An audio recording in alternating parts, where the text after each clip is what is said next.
Welcome back, my fellow friends.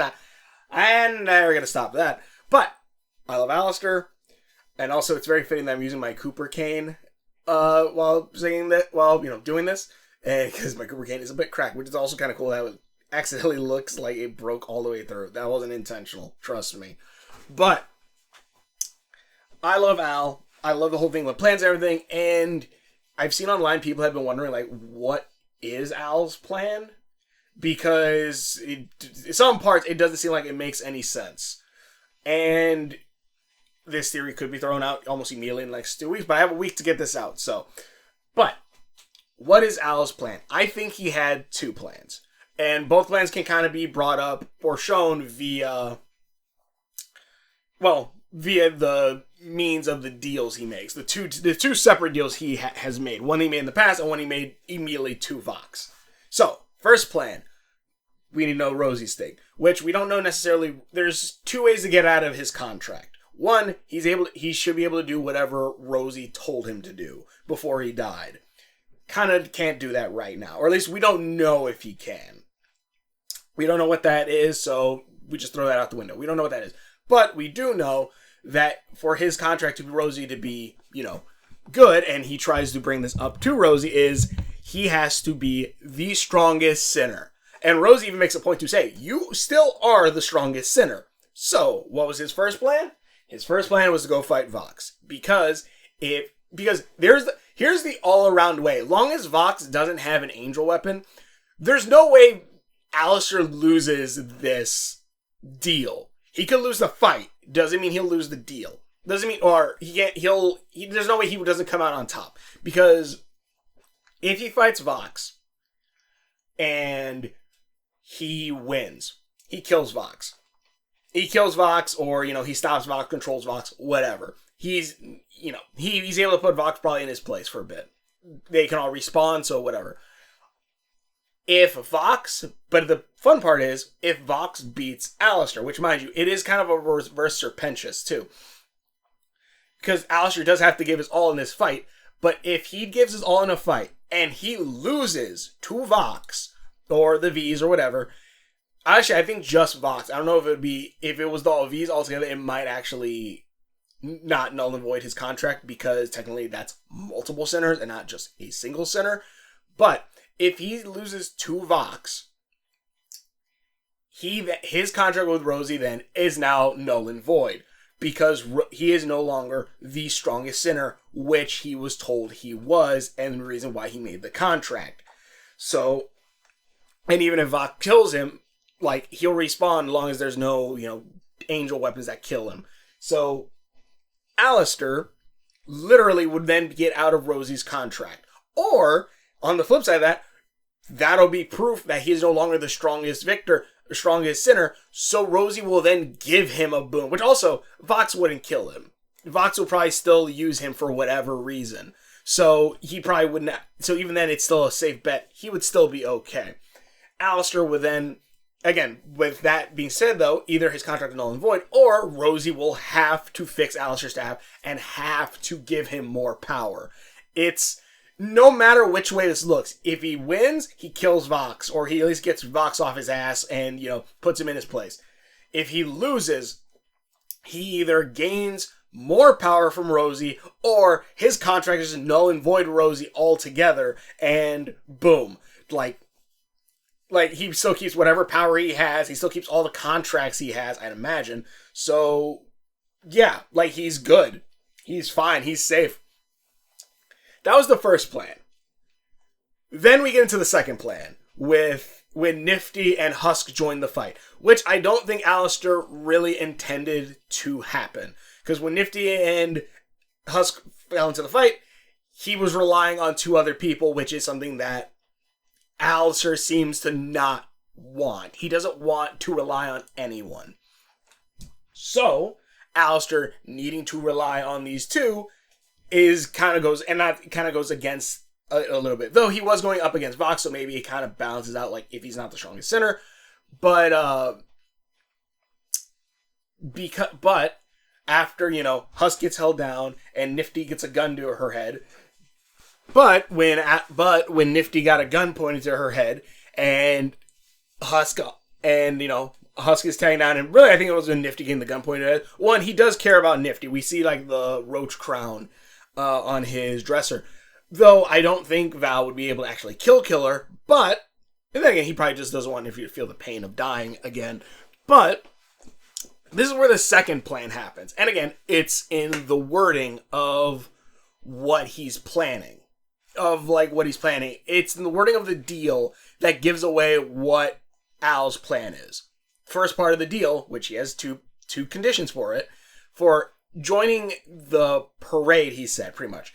Like, for joining the parade, whatever, like, in mind, he doesn't say, like, he's going to join and help them. He just says he's going to be their captive. There's 2 points of this deal. 1, Nifty and Husk need to be let go to go free. That is their first point of the deal.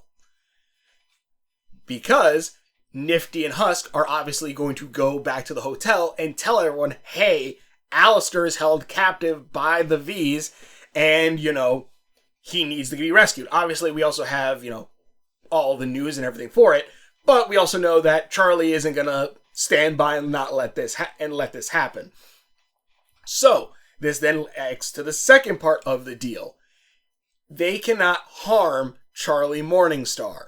That is the second part of this deal, which is the main linchpin of this deal and main linchpin of his plan. Because even if everyone comes in to the rescue, even if everyone comes to his rescue and comes to save Alastor, he's still under contract. He is technically still the Vees captive because that was part of the arrangement and deal that the Vees didn't break and Alastor won't break. So, but we also know that Charlie will probably go in there and still push for it. Push to have, to give back Alastor, to release Alastor. Is going to push, and whether it gets into a big fight or whatever, it's something. But eventually, the Vees are probably going to hurt Charlie in some way or fashion.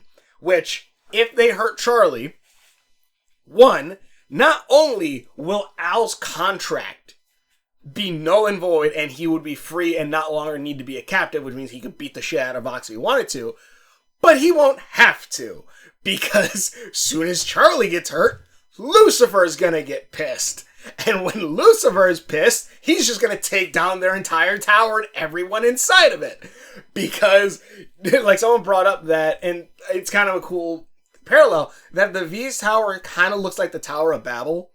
And on top of that, like the Tower of Babel, which is trying to reach heaven, that's kind of the Vees' whole plan. So, Lucifer then just coming in and destroying the tower and destroying, the Vees in the process. Whether he kills them or not is going to be whether or not we have to see. But that's what he could do. That's what literally Alastor would have some of his biggest rivals, I guess, and whatever.